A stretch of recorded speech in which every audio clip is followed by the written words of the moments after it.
Yo, what's going on, guys? Welcome back to season two of Bullony Basketball. You guys know I'm here with Johnny. How's it going, Johnny?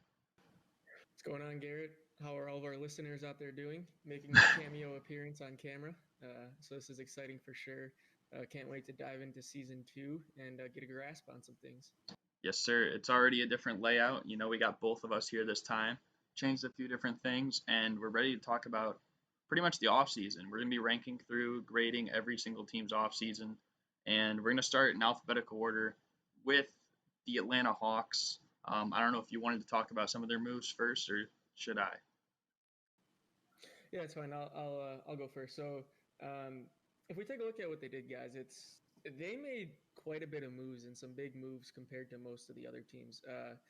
Mostly via free agency, where they picked up Bogdanovich from the Kings. They picked up Gallinari from the Thunder. They signed Rajon Rondo, and then they also signed Chris Dunn. So those four moves are four guys that are going to play. It's not end of the bench guys.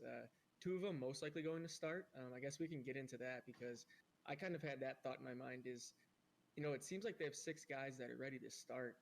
Who's the odd man out? We know Trae Young's going to start. It seems like John Collins is going to start. I don't know how you don't start Bogdanovich. Is it possible to play Gallo at the three? I think that's a big question because I don't think you traded for Clint Capella to come off the bench either. And so um, it might appear that Kevin Herter's the odd man out going to the bench, but I just don't know if Gallo is a good fit at the three. How do you think that whole situation figures itself out? I've seen some rumors that potentially Gallinari could be coming off the bench, which that'll be interesting because I don't think he's come off the bench since maybe he was like in New York, like in his first or second season. But I mean, getting Rondo and Dunn, that definitely picks up the defensive uh, lack on Trey Young's side. But I don't know how that really. It's just going to be really weird because I feel like playing Rondo and Dunn together, I don't know how that does for the floor spacing. But getting Bogdanovich and drafting Okongwu, I think was pretty big. And they didn't really lose much. I mean, they lost like Jeff Teague, Vince Carter retired. So I don't know. I think it was a pretty successful offseason for them, and they'll be making a playoff push. If I had to give them a ranking, I'd probably say like an A minus. But what about you?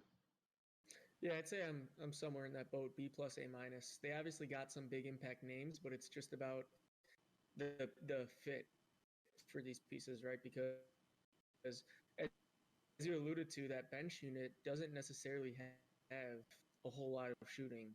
Rondo's not necessarily a great 3 point shooter. And so you have that not necessarily working for you. But I do like the fit of Chris Dunn. A 2 year, $10 million deal seems great for him. Obviously, couldn't put the pieces together to live up to the hype, to live up to his high draft pick on the Bulls.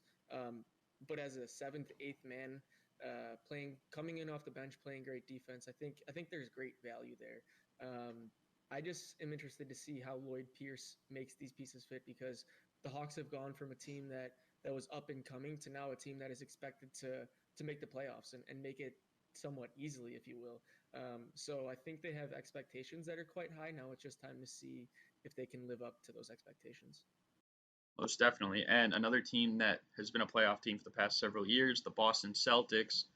They added a few pieces with Tristan Thompson and Jeff Teague. Of course, though, they lost Ennis Cantor, Brad Wanamaker, and of course Gordon Hayward. Um, I'm not really a fan of a lot of the stuff they did this offseason. I think Gordon Hayward's a bigger piece than most people are giving credit for. I think that a lot of people got caught up, and this is a common theme with a lot of players, is when they're getting paid like a lot of money, they tend to think that those players just suck or that they're not really, they don't have as much value. But I think Gordon Hayward's a huge part with their team, and obviously wasn't healthy when they played the Heat, or at least he wasn't 100%. And I mean, they lost. So maybe if he's 100%, they go to the finals and they compete with the Lakers. Uh, I didn't really give him a great grade for this offseason. I gave him more of a C minus. But what do you think about their offseason? Yeah, I think I fall into a C, and it's not necessarily because the moves they made were bad moves. I like the pickup of Tristan Thompson. I like the Jeff Teague. It's a low risk move, but I just think that Danny Ainge, this is what, maybe two, three off seasons in a row where he just hasn't done anything big, made a big impact move. I understand that this team is young and that their window may appear to be wider than most, but you have to start capitalizing. You have to take risks. Um, yes, I do believe in the development of Jaylen Brown. I do believe in the development of Jason Tatum. Um, Kemba Walker, I think a lot of their success rides on Kemba Walker, whether he's healthy, whether he's not, and whether he can just live up to the name he is. Because frankly, he didn't perform all that great in the playoffs, and so I think it's the same thing, right? They were missing a big, and now they have Tristan Thompson. Uh, but is he really the piece that unlocks it all? Is he really the piece that takes them from the conference finals to the finals? I'm sure we both expect the Bucks to be a lot better this year. The Heat may be able to run back what they did. I'm not so sure that just adding Tristan Thompson is going to be the answer to it. Drafting Aaron Neesmith, once again, he's not going to come in and necessarily be a huge impact player. He's going to come in and hit some threes, which is great, but I don't think he's the piece that catapults them forward either. So I think it's just a middle of the road. A C is what I would give them. Yeah, and I mean they'll still be a playoff team, but I was hoping that they'd add more to their depth, like their bench unit, but it didn't seem like that. But of course, we got the Charlotte Hornets. I mean, they added Gordon Hayward, who just the Celtics just lost, and drafted LaMelo Ball. Really, they didn't lose anybody, but like Willie Hernan Gomez and Nicholas Batum. But what did you think about their offseason? Yeah, I think they did really well in terms of the draft, getting LaMelo at 3. I kind of figured that LaMelo was going to go either first or second, so to have him fall to 3 seems like a good beat there. I like that.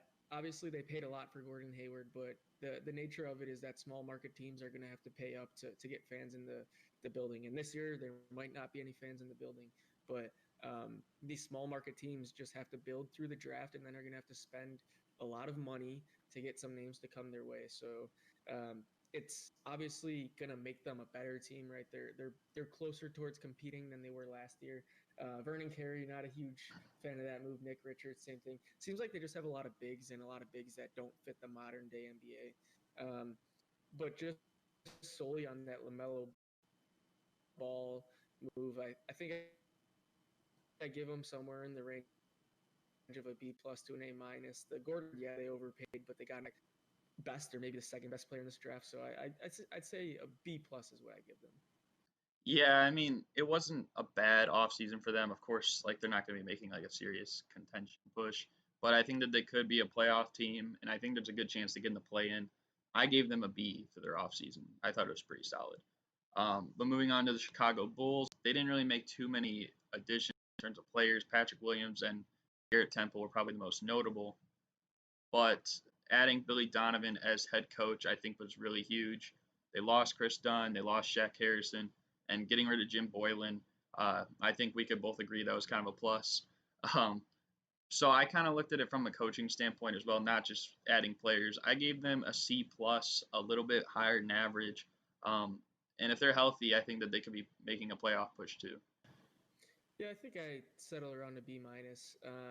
In terms of front office plus coaching, it seems like they got a heck of a lot better. Going from the Paxson and Foreman to Carson Novas, going from Boylan to Billy Donovan, just right there in itself is a plus. You were able to get rid of some players that don't fit into your future, the Chris Dunns. A little bit surprised that they didn't bring back Shaq Harrison. Not that it's a make or break player, but just kind of surprised that they let him walk. Patrick Williams, I figured that they'd be able to trade down a spot or two and still nab him. So little confused there. First draft picked under the new front office regimen, and from early videos, Patrick Williams potential. We're not going to know this year if it was worth it. It's one of those moves that we're going to have to look back in 3-4 years down the road and see if he does turn out to be one of the better players in this draft. But they didn't really do a whole lot, and I didn't expect them to do a whole lot. And you kind of touched on it, but I think we skipped over one of the biggest teams this offseason, the Brooklyn Nets. So if we want to Oh yeah, trace there after this and kind of talk about that. But yeah, just middle of the road for the Bulls. Wouldn't necessarily anything higher than a B minus. yeah, and to talk about the Brooklyn Nets, I completely skipped over them. Not too many player acquisitions. I mean, Landry Shamit's going to be nice. Um, Jeff Green's a solid 3-and-D player for them as well. Getting Bruce Brown in the big 3-team trade, and then adding Steve Nash as a coach.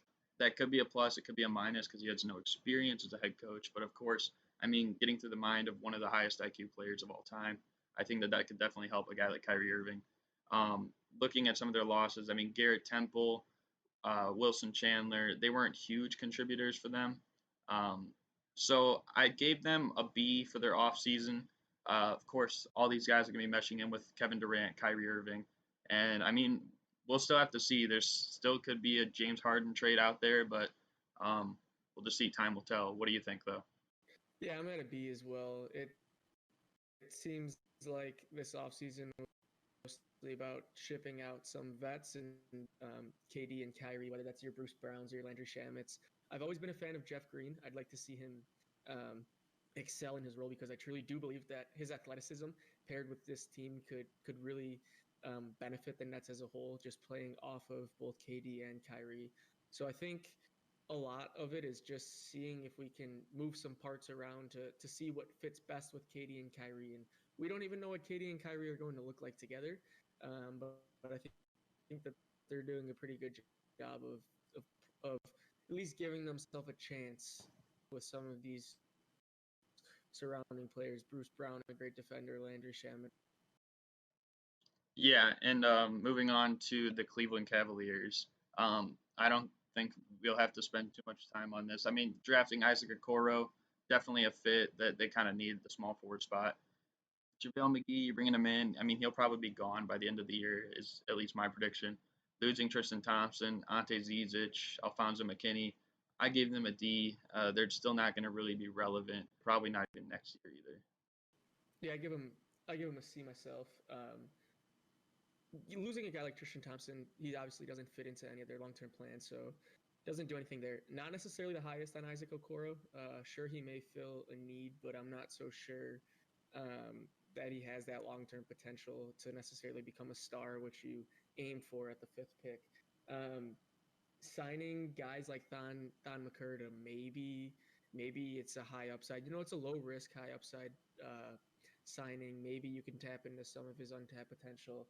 JaVale McGee, there's nothing there. So as you said, quite a boring offseason, but a team that we didn't really expect to make huge moves. So I'd say a C and move on.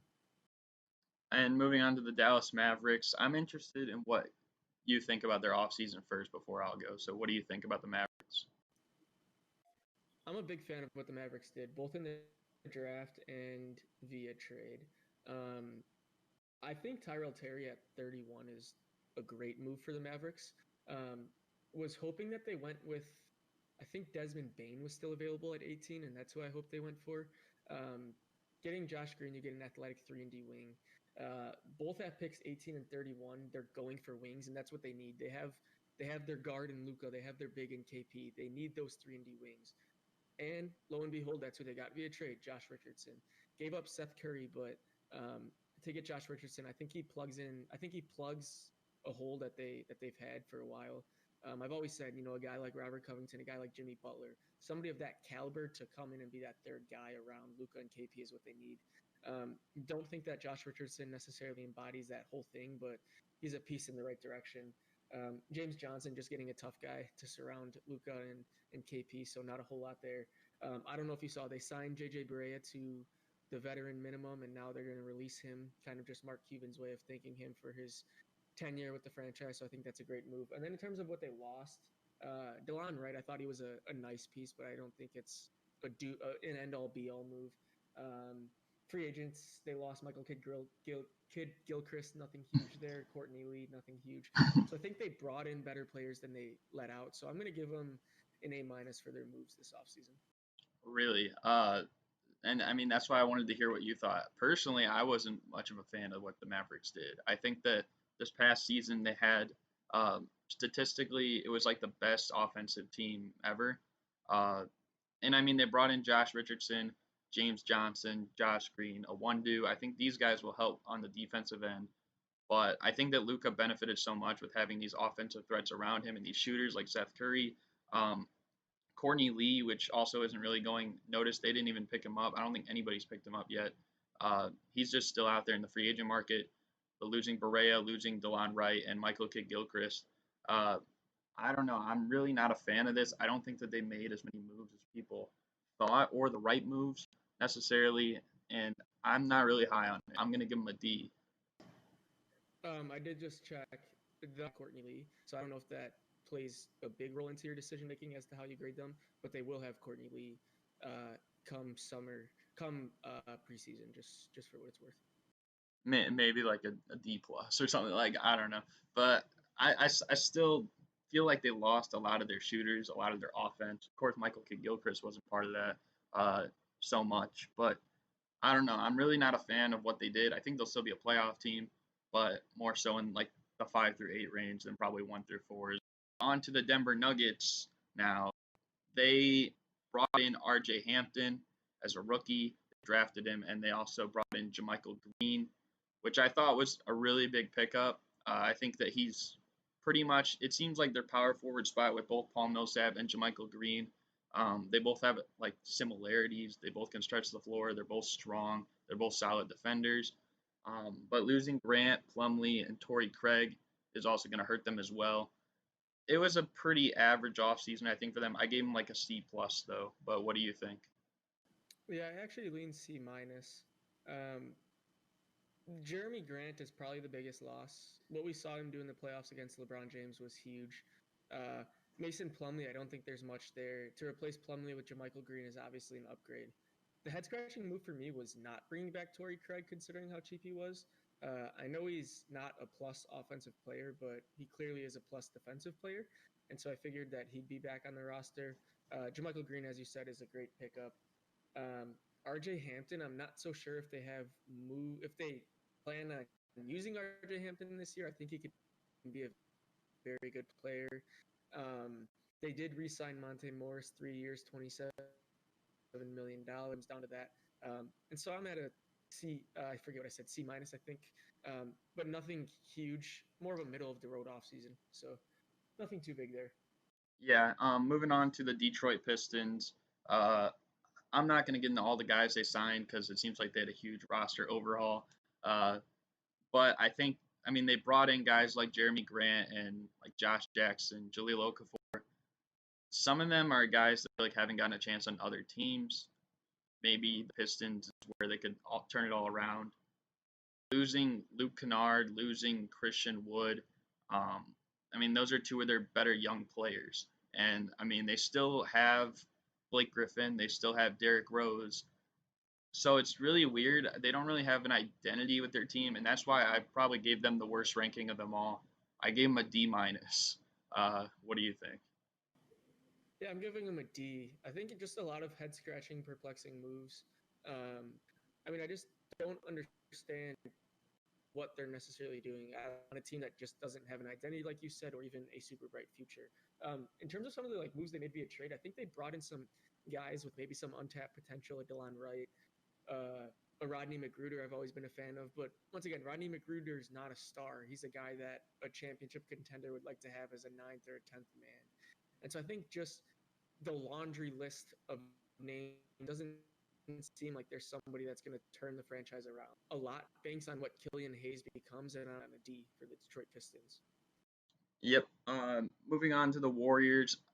I'll keep this one short. I think that losing Clay obviously is going to hurt them, but they rebounded, I think, pretty solid. Getting Kelly Oubre, adding Kent Bazemore, and then drafting James Wiseman are all pretty huge for them, and will keep them definitely as a playoff contender. But they didn't. If you look at what they lost, they didn't really lose much. So with all that considered, I don't think they had the greatest offseason, but I think considering all the consequences with Clay Thompson going to be out the whole season, I give them like a B minus. I think it was a pretty solid offseason for them. Yeah, I'm at a B plus. Like you said, they didn't lose anything. It's just what they gained. Considering the circumstances, the Clay Thompson injury, they had to make some moves. Underrated player. Brad Wanamaker is better than the backup point guard that they had last season. Um, I'm personally not a huge James Wiseman guy. I'm not necessarily sure how he fits in the modern day NBA, but they clearly had a hole there. I think LaMelo Ball may be the better long-term play, but the Warriors are still looking to win with this current group of players. And I think with that being said, James Wiseman fits more into that plan than LaMelo Ball does, and so I go B plus for the Warriors. Yeah, I think that they had a pretty solid offseason. Moving on to the Houston Rockets, I don't know if you want to give your opinion on this one first. So I think a lot of what the Rockets did was to keep James Harden on the Rockets. If James Harden stays, I think the Rockets made a series of good moves. Because he clearly, well, now there's reports that Russell Westbrook wanted out. And personally, I'd rather have Russell Westbrook than John Wall, but I'd rather have a player that wants to play for my team than a player that doesn't want to play for my team. So I like the John Wall ad. If he's a healthy player, I think he fits great alongside James Harden. DeMarcus Cousins is a very low risk but a very high reward play, so I like that. The fit between him and John Wall can be real special going back to Kentucky. Christian Wood, obviously, a great pickup there. And so I think they did. I think they did well. Losing Covington is big. Obviously, Westbrook's out. Like I said, a laundry list of free agents they lost along the lines of Jeff Green and Damari Carroll. So I don't know. I the more I think about it, I'm not talking myself into a great offseason for them, considering everything they lost. But I think I find myself at about a B minus for the Rockets. Yeah, I actually gave them a B minus as well. I think if Wall and Cousins are how great they were, or even close to that before their injuries, then I think we're looking at a serious championship contender, assuming they keep James Harden. Uh, I mean, losing Russell Westbrook obviously hurts, but that's the price you're going to pay for taking a risk on John Wall. Um, the Robert Covington trade was a bit confusing, and they also lost Jeff Green and Austin Rivers, which is pretty weird that he decided to go to the Knicks. But I'm not Austin Rivers; I can't speak for him. So I'm going to give them a B minus as well. And I mean, moving on to the Indiana Pacers, the Pacers didn't really do much, really just a coaching change this offseason. Um, I know you're high on Nate McMillan. I don't know if he was necessarily the right fit for them. And they're adding a coach who has some sort of championship experience as an assistant. So I gave him a C. I think it's going to be pretty much the same team as last year, but hopefully for their sake, they're more healthy. Nothing in terms of free agency and trade. All they did was draft Cassius Stanley at 54th overall, and I don't see that having any impact on this year's version of the Pacers. And so I don't want to get too much into the coaching change. I don't think there's a whole lot there, and for that reason, I just land right at average. See? Yep. Moving on to the LA teams. First off, the Clippers. Um, of course, they lost Montrezl Harrell, who was sixth man of the year last season, Landry Shamet, and JaMychal Green as well, along with a coaching change from Doc Rivers to Tyronn Lue now. But I think some of their additions are going a little bit unnoted. I think Serge Ibaka just seems to fit the style of the Clippers more so than Montrezl Harrell did. I think Luke Kennard's getting heavily underrated. People are saying that that's about equal to losing Landry Shamet, but no, Luke Kennard was like a 15-point per game scorer in Detroit. So I think that he's getting heavily underrated. And another thing is they drafted Daniel Ochuru, but also Nicholas Batum. Nicholas Batum's another player that goes. We were talking about Gordon Hayward, someone that gets completely underrated because of how much they were getting paid. Yes, he's not worth $30 million, but if he's coming off the bench and he's a pretty solid point forward. I mean, he's a good playmaker. He's a solid veteran in the league. But what do you think? I think with the Clippers, at the onset of free agency, when a bunch of these teams were making moves quickly, it seemed like the Clippers were just doing nothing, that they were going to get screwed in the end. But I think that Serge Ibaka pickup is huge. Harold just couldn't survive in the. He wasn't a player that the Clippers could trust in their closing lineup. And I think Serge is a player that they can. I think losing both Harrell and JaMychal Green will actually allow for Zubac to really take off, and I think he's somebody that has a lot of untapped potential and could possibly even factor into Ty Lue's closing lineups. So I think there's some versatility there if you want to play Serge at the 5 or Zoo at the 5, depending on what the other team does. So I like that. Kennard's a big pickup, as you said, better than Shamet. Batum, another one of those low risk, high reward plays. So I think there's a lot to like with what the Clippers did, and I'm going to give them an A. But as we're going to find out here soon, I don't think that they had the best offseason in LA. Yeah. So we're moving on to the LA Lakers side of it now. I don't know if you wanted to start off. Yeah, I mean, they made a lot of moves, but I don't think there's a whole lot to talk about here, right? I don't think that they could have done much better. If we just run through it quickly, added Marc Gasol, big pickup. Re-signed Markieff Morris, that's big. Re-signed Anthony Davis, we expected that. Trade for Dennis Schroeder, which is a big pickup. in terms of what they lost, yeah, they lost Danny Green, but now you have Wesley Matthews. They lost JaVale McGee, but now you have Marcus Gasol. They lost Rondo, but now you have Dennis Schroeder. They lost Avery Bradley, but now you have KCP back. They lost Dwight Howard, but now you have Harrell. And so I think a lot of what they lost, they just got equal parts back or better. And I think that just surrounds AD and LeBron with what they need to go into next year as the favorites, deservedly so. And so I give them an A plus. I looked at this a few different ways. I'm looking at the Lakers. They had the best, or one of the best defenses and offenses last year. Um, but I think specifically their defense stood out more. And getting Montrezl Harrell for pretty much losing Dwight Howard adds to the offense. Of course, you're taking a defensive hit there. I think that losing Green, getting Wesley Matthews, you don't lose much there. You don't gain much there. Um, and I mean, Marc Gasol, that's going to help them with their interior defense for sure. And Dennis Schroeder is a guy that can, give you 15 points per game potentially off the bench. But it's going to be interesting to see how they utilize these guys because I know Montrezl Harrell averaged about 18 a game with the Clippers last year. But I think a lot of that was coming off pick and rolls with Lou Williams, and Montrezl Harrell will probably come off the bench yet again. Um, it's just going to be interesting because LeBron is going to be playing like 36 minutes a game. He's going to have the ball in his hands a lot, and he's going to be creating a lot for himself and Anthony Davis down low. So I don't know if Montrezl Harrell will have necessarily the same impact, but I think it will be great. Overall, I mean, I think it was a pretty solid offseason. I just don't know how it's necessarily going to fit like everybody thinks. I think it's great additions, but they lost a lot of veteran experience in Rajon Rondo, Dwight Howard, JaVale McGee's a multiple-time champion before joining the Lakers, and Danny Green as well, J.R. Smith. I give him a B as well, though. I think it was pretty solid. Definitely in the top 10 teams in the offseason. Yeah, no complaints there. I'm in agreement. Moving on to the Memphis Grizzlies, kind of a boring offseason. I mean, pretty much to put it lightly, they added Mario Hazonia. They had a few draft picks as well. Losing Josh Jackson, I think, kind of hurts them a little bit. And Anthony Tolliver, that's not really a huge loss, but it is what it is. I wasn't really a fan of what they did in the offseason. I really wasn't interested in what they did in the offseason. So therefore, I gave them a D plus. What do you think? Yeah, I think we're on opposite ends here.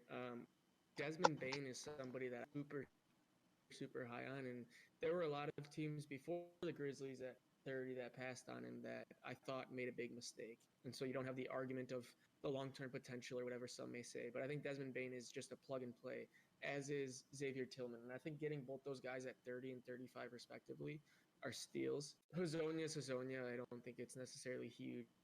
Losing Josh Jackson, he just hasn't been able to live up to what actually give the Grizzlies an A.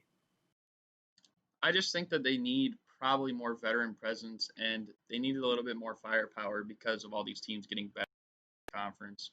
Um, they traded a lot of their vets at the trade deadline season, and ultimately they ended up falling, out of the playoffs. So Yeah, I was just gonna say, I think the Grizzlies right now they don't want to jump the gun too far. They're not the Celtics where they're already 4 years along development. Their best player is coming into a second season, right? And so you don't want to necessarily mortgage everything now. And in terms of the veteran presence, yeah, it would be nice to bring in some of those vets, but you're not drafting 18-year-olds. You're drafting two guys who were a junior and a senior. So you're drafting some older players that are actually, as a matter of fact, older than John Morant, I believe. And so I think right there and then you're at least bringing in some guys that have some experience, albeit in college basketball, playing against playing in some bigger games, and I think there's an edge to be had there. that's true. Although the only thing I will say is that sometimes the media paints a picture of, depending on where you finish, like they end up making it a big deal. You saw the Kings just 2 years ago; they were the 9 seed. Then last year they finished 11th. People thought they were completely dropping off, and now we're not even. I mean, the way it seems like it, they're probably not even going to be in a playoff team, or even competing for the play-in. So, I mean, it is what it is. Sometimes the media tries to spin that on people, but I guess we'll just see. Moving on to the Miami Heat, though, what did you think about their offseason? Yeah, I like what the Heat did. I like that they're not getting ultra aggressive right now. I want to say that carefully because James Harden does have the Miami Heat on his team or on his list of preferred destinations. So we'll see what happens there. Proud to keep Harkless once again, just another 3-and-D wing that kind of fits the Miami mold.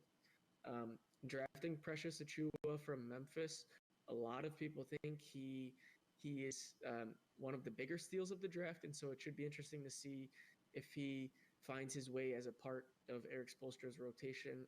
But middle of the line, I'm going to give him a C plus.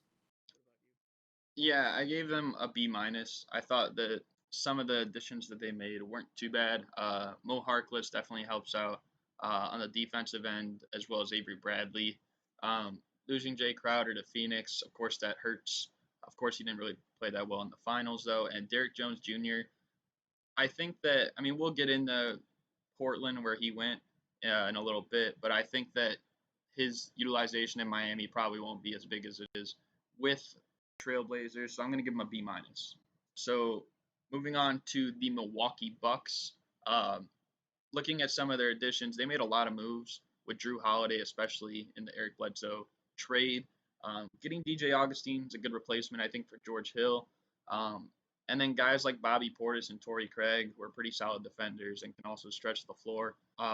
They lost a lot of players, but really a lot of these players they lost don't have much, role in the team. They didn't really have much of a role in the team last year. Like Wesley Matthews, he was their starter for parts of the season, and then of course in the playoffs he didn't really perform well. Ilyasova, Marvin Williams, these guys fell all the way down. Robin Lopez, they weren't even really rotation players by the end of it. So I'm gonna give them a B minus. I think it was pretty solid, but um, definitely not a huge altering offseason for them. Yeah, I'm gonna say just a B myself. Um, I don't want to repeat everything you just said, but I think considering that we were all under the impression that Bogdanovich was on his way to Milwaukee instead of the Hawks, I think just thinking about that fit and understanding how well of a fit it would have been, and now understanding that that's not happening, I think that that false perception is going to bring down the grade a little bit. But I don't think that that Drew Holiday move undervalued because I think Drew Holiday is the fit for this team. A lot of players they lost were just vets that they filled with more vets, but then they were able to bring Drew Holiday. Yeah, so the Minnesota Timberwolves, they ended up getting the first pick in the draft, drafted Anthony Edwards, also picking up Ricky Rubio, bringing him back in town, and also guys like Ed Davis, Rondae Hollis Jefferson were solid defenders. They didn't really lose too much. I mean, guys like James Johnson, but I think that with the whole identity of their team as well, I gave them a B minus. I mean, they're gonna have D'Lo for a whole season. I think Malik Beasley played really well in the few games that he was there after the trade deadline last year. So it's going to be interesting to see where the Timberwolves lie. But what do you think? I like B minus as well. Listen, first overall, you take best player available, and I think they made the right decision with Anthony Edwards. I'm just envisioning how this is going to fit, right? Because you have Edwards, you have Rubio, you have D'Lo, and you have Malik Beasley. Those are four of your five best players. The fit there's a little funky. Don't have a lot of defense on this team, so I'm not so sure how the pieces fit, and for that reason, I give a B minus. Yeah, probably going to be a team fighting for the play-in. Moving on to the New Orleans Pelicans. What do you think of their offseason? Yeah, I think the Pelicans. Listen, the the biggest piece in or out was out, and that was Drew Holiday. They were able to bring in Eric Bledsoe. A bit of a perplexing move, not only trading for Steven Adams but signing him for a couple of years. I'm not that he's the guy you want next to Zion. That is assuming Zion plays the four, which makes that Steven Adams signing even more perplexing, right? Because now you're just going to have absolutely zero shooting because Zion himself is not a very good three-point shooter. Drafting Kira Lewis, kind of indifferent on that pick. Uh, Signing Willie Hernan Gomez, nothing big there. Wenyan Gabriel, nothing big. Biggest thing was probably re-signing Brandon Ingram to that max contract, a deal I do believe he deserves. Middle of the road offseason, lose Drew Holiday was obviously big, so I'm gonna go C minus. Yeah, I don't have much to add there. Obviously, losing Drew Holiday hurts. Steven Adams, I'm with you. I don't think it's really a great fit alongside Zion. The coaching changed from Gentry to Van Gundy. Don't know how much that'll improve them. I gave them a C myself, though. Moving on to the New York Knicks. Um, I was actually interested by their offseason. Drafting Obi Toppin, um, I kind of wanted him on the Bulls. It would have been interesting to see, though, how they would have made that work. But Obi Toppin, along with Alec Burks, Nerlens Noel, and Austin Rivers, add some signs of three-point shooting and defense, which is everything the NBA is about today, along with Coach Tom Thibodeau. Um, in the spot of what was David Fizdale and the interim coach Mike Miller. They lost guys like Bobby Portis and Mo Harkless, which of course is tough. But I mean, Taj Gibson, Wayne Ellington, Damian Dotson, these guys were starting to get less and less minutes throughout the year. So I think they're still going to be a bad team. Don't get me wrong, they're still going to be pretty bad. But I gave them a B grade. But what did you think? Yeah, this is a C for me. If you look up the definition of average in the dictionary, I think the New York Knicks offseason is what appears. Um, just nothing big, right? And obviously, I'm not grading this on their championship aspirations because those clearly are not in the picture. They'd be lucky to make the playoffs. Um, Obi Toppin, I don't think there's a whole lot to be said. Early on, many projected him to be a top four pick, but it just became apparent that teams were not sold on his potential or his upside, given his age. And so I just don't think that they necessarily made any wrong moves, but I don't think that they made a big move that stands out. And that's kind of why I landed. The Oklahoma City Thunder made a lot of roster moves, pretty much cleaned house. Got rid of Chris Paul, Gallinari, Schroeder, Steven Adams, Terrence Ferguson, and even their head coach, Billy Donovan, was now at the Bulls. Um, Bringing in guys like Al Horford, Ty Jerome, and a new coach. I mean, ultimately, we know what's happening here. They're pretty much rebuilding. They have like 7,000 draft picks over the next like 5 years. So I actually like the direction they're going, and because I'm looking at the direction that they have, I actually gave them an A, which is kind of crazy because they're probably gonna be pretty bad, but it's gonna be good to see what their future holds. No, I agree 100%. It's an A for me. Um, Listen, when you're a team that's middle of the road, and they were middle of the road last year, right? Even though they made it into the playoffs, kind of knew that that wasn't their future. Um, I'd rather be terrible than fight for the eighth seed. I'll say it over and over again. There's nothing worse than being a team with aging veterans. Just become bad, restart, and get some young draft picks coming to your team. And I think the Thunder have decided early on that that is exactly what they're going to do. They have a cornerstone piece in Shea Gilgeous-Alexander. Kind of just put their foot down and said, "This is what we're going to do." So I go with an A as well. Yeah, and moving on to the Orlando Magic, I don't think there's much to even talk about here. They lost their backup point guard, DJ Augustine, also Wes Iwundu. They probably got a new backup point guard in Cole Anthony, um, or unless they start him like along Fultz and maybe trade Evan Fournier down the line. I gave him a C minus. What do you think about the Magic? Yeah, it's a C for me. Not a whole lot to be said. Replace an aging veteran point guard with the point guard that you got in the middle of the draft and move on. So C, pretty quick for me. Nothing more to explain. Yep. And moving on to the 76ers, uh, adding Tyrese Maxey, I think that's a huge pickup in the draft. Uh, also guys like Danny Green and Seth Curry. I think that's perfect around Ben Simmons, Terrence Ferguson, who's another solid defender, Dwight Howard, who I think will contribute way better than Al Horford did last year, and definitely a coaching upgrade from Brett Brown to Doc Rivers. Of course, they lost Josh Richardson, but all in all, I think that they had a pretty solid offseason. I give them a B plus, but what do you think about the Sixers? Yeah, I give him an A minus. It was pretty clear and evident early on that Al Horford just doesn't fit with the team, and I like that they cut ties with him pretty early. Excuse me, get to bring in vets like Dwight Howard and Danny Green with some championship experience, add some shooting with Seth Curry. I like the way that they're playing their cards and trying to surround both Embiid and Simmons with the best possible shooting that they can. Yep. And moving on to the Phoenix Suns, I think that this has one of the more entertaining off seasons of all the teams. Uh, Obviously, adding a top five or at least a top 10 current in Chris Paul. Jay Crowder's a solid 3 and D player. Twan Moore as well, and then Jalen Smith in the draft, I think will really help them down low. But if you look at some of their losses, I mean, Kelly Oubre was an integral piece for them, almost making the playoffs last year. Ricky Rubio, when he was healthy at the start of the year, they went on a huge run. Ty Jerome, Aaron Baines, and Frank Kaminsky. So while I think that the Suns did get better, I don't know if they got as quite as much better as people are making it out to be. I still give them a B though for the offseason because I think that there's a real chance they could make the playoffs now. Chance they've had since uh, Steve Nash and Amari Stoudemire were on the team. So for me personally, the Suns, I don't think that the draft that they made the best decision they could at 10 going with Jalen Smith. I think they would have been better off going with somebody other than a backup center. But in terms of trade and free agency, as you highlighted, the Chris Paul is obviously the big move there.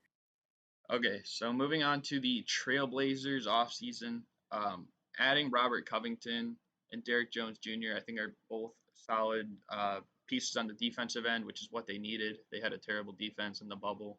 Along with Enes Kanter, who actually showed good signs of defense for the Blazers when they made that Western Conference Finals appearance a few years ago. Losing Whiteside, Ariza, not really huge losses, so I got to give them a B. But what about you? I listen. I'm a big fan of Covington, and so for that reason alone, I think there's at least some promise there. Fits great alongside both Dame and CJ. I think Derrick Jones is a low risk move as well. Um, I'm also a big Ariza fan, so I think losing him is not necessarily the greatest thing, but I tend to fall at B plus for the Trailblazers. Yeah, I think we could all say that they definitely improved their team. But a team like the Sacramento Kings, I don't know if they did.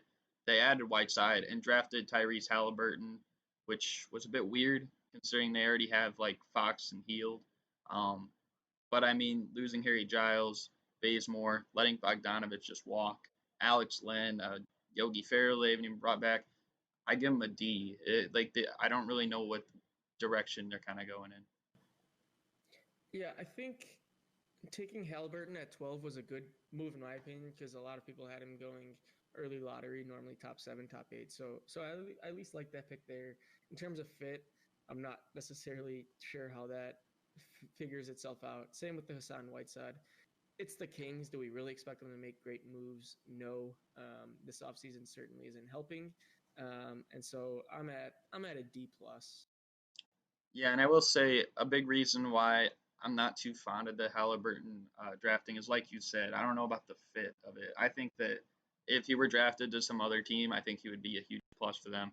Um, I don't know how he'll fit in necessarily in Sacramento, though. Moving on to the San Antonio Spurs, they really didn't do much this offseason. They lost Bryn Forbes to the Bucks. Uh, Marco Bellinelli, I believe, is playing overseas now, and they basically made all their additions in the draft with Devin Vassell and Trey Jones. I gave them like a C minus. I think eventually they're gonna come to the conclusion of probably trading DeMar DeRozan and LaMarcus Aldridge sometime soon. But what do you think? I'm a B plus with the Spurs this offseason. I think Devin Vassell is a guy that fits that Spurs system perfectly and fell right into their laps. I'm actually super happy that the Spurs are letting go of both Bryn Forbes and Marco Bellinelli because I think it's time for Pop to give the young guys minutes, the Keldon Johnsons, the Lonnie Walkers, the DeJounte Murrays, and the Derek Whites of the world. So I think that they're preparing themselves for the future. Yeah. So as we move on to the Toronto Raptors, who lost both Ibaka and Gasol, two of their probably best big men, um, outside of Pascal Siakam, if you consider him a big man. Uh, Also lost Rondé Hollis Jefferson.